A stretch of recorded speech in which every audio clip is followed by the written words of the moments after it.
नमस्कार दोस्तों, आप सभी का हमारे YouTube चैनल मन का वॉइस में स्वागत है। मैं रोज एक शिक्षाप्रद कहानी लेकर आता हूँ। चलिए कहानी शुरू करते हैं। कहानी का शीर्षक है एक अकेली खूबसूरत ब्राह्मणी और दो व्यभिचारी ठग। एक नगर में बहुत विद्वान ब्राह्मण अपनी पत्नी के साथ रहा करते थे। वह बहुत संतोषी ब्राह्मण थे, इसलिए बहुत ज्यादा गरीब थे। अक्सर संतोष करने वाला व्यापारी हानि उठाता है और बहुत ज्यादा संतोष करने वाला ब्राह्मण भूखा रह जाता है। अति हर चीज की बुरी होती है। तो ब्राह्मण आवश्यकता से ज्यादा संतोषी थे, इसलिए ज्यादा गरीब थे। उन्हीं की स्वभाव की पत्नी भी मिली थी। वह बहुत सुंदर और सुशील स्त्री थी। वह हर हाल में खुश रह लेती थी। जिस दिन ब्राह्मण यजमानी से अच्छा स्वादिष्ट व्यंजन लेकर आते, तब भी ब्राह्मणी बहुत खुश नहीं होती, और जिस दिन रूखा सूखा खाकर सोना पड़ता, उस दिन भी दुखी नहीं होती।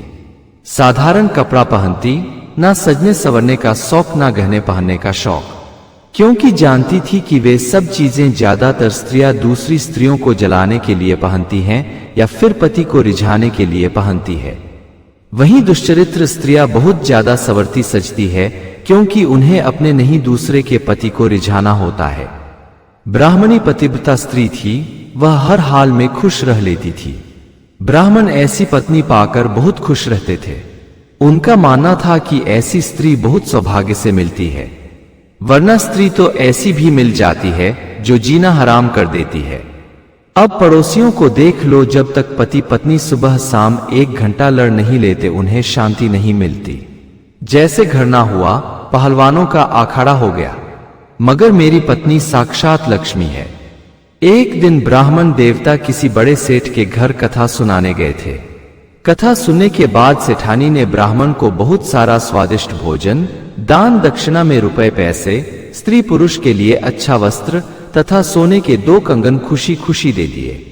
ब्राह्मण बहुत प्रसन्न हुए। सभी चीजें लाकर पत्नी को दे दिए। उनकी पत्नी पहली बार बहुत खुश हुई।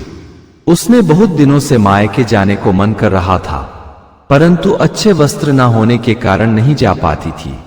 स्त्री के पहनावे से ही मायके की स्त्रियां उसके ससुराल और पति की औकात की अंदाजा लगा लेती हैं। वह अपने पति की निंदा नहीं कराना चाहती थी, परंतु अब तो उसके पास नए कपड़े गहने भी हो गए थे, साथ में रुपया पैसा भी था।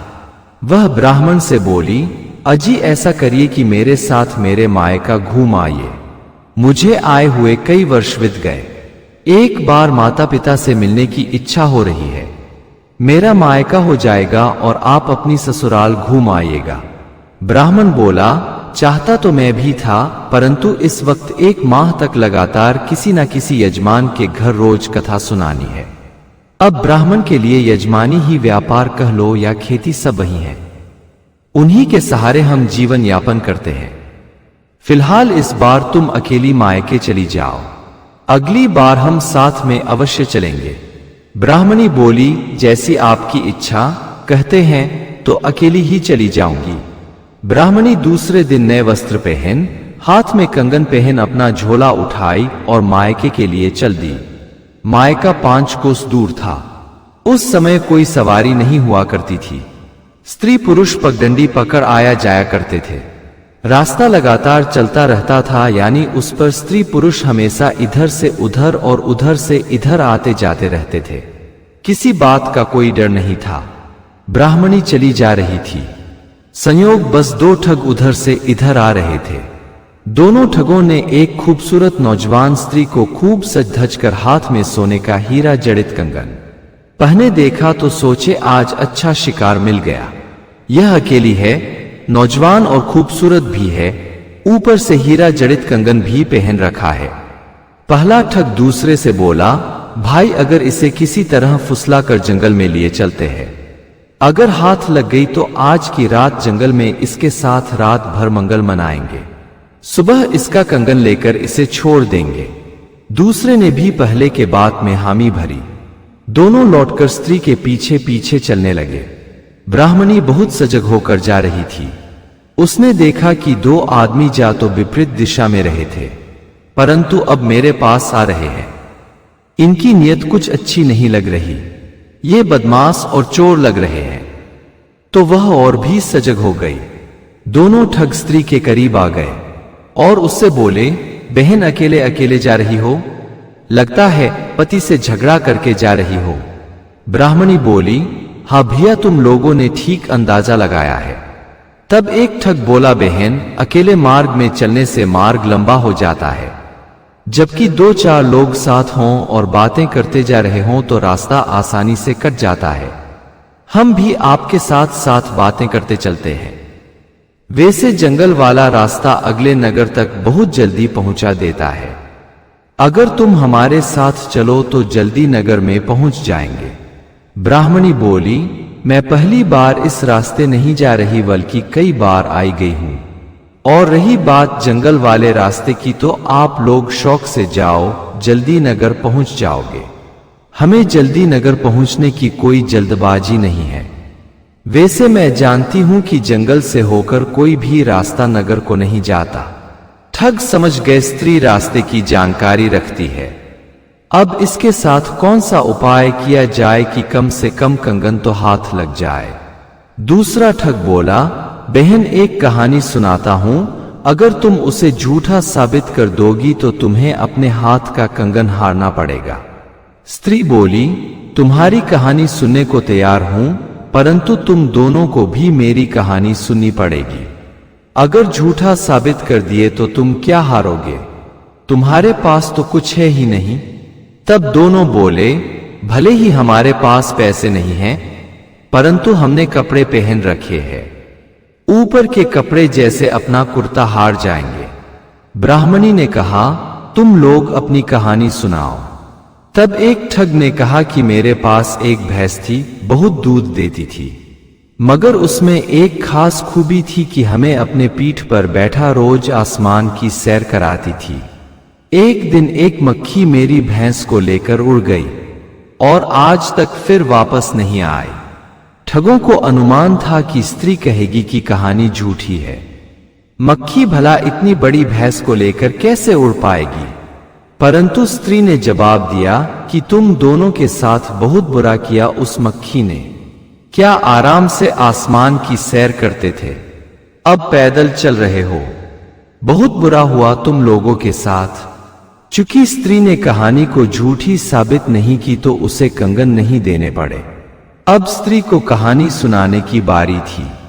स्त्री ने ठगों से कहा कि जब मेरा विवाह हुआ तो मेरे पिता ने एक बैल अपने जमाई को दिया था। वह बैल इतना ज्यादा दूध देता था कि पूरे गांव के दूध पी लेने के बाद भी बहुत सारा दूध बच जाता था। एक ठग ने कहा, बहन लगता है तुम कहानी कहने में भूल कर रही हो, तुम्हारे पिता ने गाय दी होगी। स्त्री बोली, कर दिया ना मेरी कहानी को झूठी साबित, अब निकालो अपना अपना कुर्ता। चूंकि ठग शर्त हार चुके थे सो अपना कुर्ता निकाल स्त्री के हवाले कर दिया। अब वह देखने से मजदूर लग रहे थे, अब भी स्त्री का साथ नहीं छोड़ रहे थे, जबकि नगर नजदीक आ गया था। एक ठग बोला, बहन बुरा मत मानना, हम चाहते हैं कि आज रात तुम मेरे साथ नगर के किसी सराय में गुजारो, परंतु हमारे पास तो पहनने के भी कपड़े नहीं हैं, तो पैसे कहां से रहेंगे? तब ब्राह्मणी बोली, बार बार बहन बोलकर भाई बहन के रिश्ते को कलंकित कर रहे हो, जबकि मैं जानती हूं तुम दोनों के मन में क्या है। मैं भी तुम दोनों के साथ ठहरना चाहती हूं। तुम दोनों हट्ठे कट्ठे हो, जवान हो, मेरे लिए बहुत काम की चीज हो। मैं स्त्री हूं, मेरे मुंह से मत कहलवाओ कि किस काम की चीज हो, बस अपने मन में समझ जाओ। मैं खुद तुम दोनों को खाने पीने ठहरने का बंदोबस्त करती हूं। तुम दोनों मुझे इतनी पसंद आ गए हो कि दोनों के लिए अपना कंगन भी बेच दूंगी। चलो पहले किसी बड़े सुनार के पास हम पहले कंगन बेचते हैं। अब दोनों के मन में लड्डू फूटने लगे। अरे यह खुद ही हमारे साथ रहने को तैयार है। अब अगर यह कंगन बेच देती है तो 1 माह तक रहने खाने का बंदोबस्त हो जाएगा। 1 माह तक इसके साथ रंगरेलियां मनाने के बाद इसे छोड़ भाग लेंगे।